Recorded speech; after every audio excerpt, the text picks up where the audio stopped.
Eyewitness News Analyst Lt. General Reginald Centracchio joins us now in studio with reaction concerning the latest pullout of troops in northern Syria. General, we're not talking about all the troops here. We're talking about 50. We're talking about 50 troops, but the place that they're in is in northern Syria, clearly in support of the Kurds.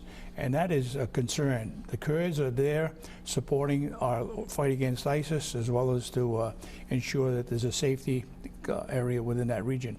And we are supplying not physical combat, but we're supplying the intelligence outlook post of a concern that let them know what's going on around the area. So we're talking like 25 to 35 million Kurds in that region. So Turkey, Iraq, Iran, Syria, Armenia, they're all on that border. Why did they never, establish a permanent nation themselves? That's what they're trying to do. The Kurds want Kurdistan.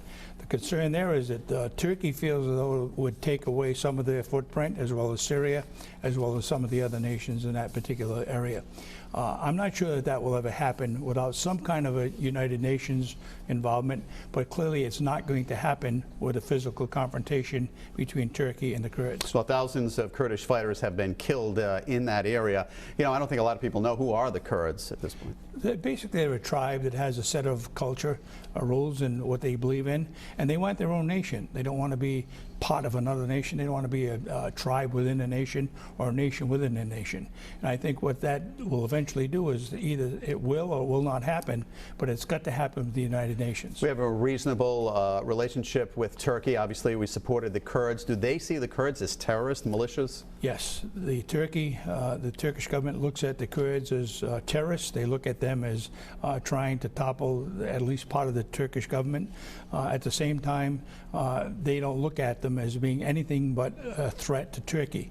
My concern is if there was a confrontation between Turkey and the Kurds decided without the help of the United States, there are 10,000 ISIS fighters in that area that perhaps would be let loose. Then we have a significant problem. Well, President Trump is scheduled to meet with Turkey's president later on this month. Obviously, this is a fluid situation. General, thank you.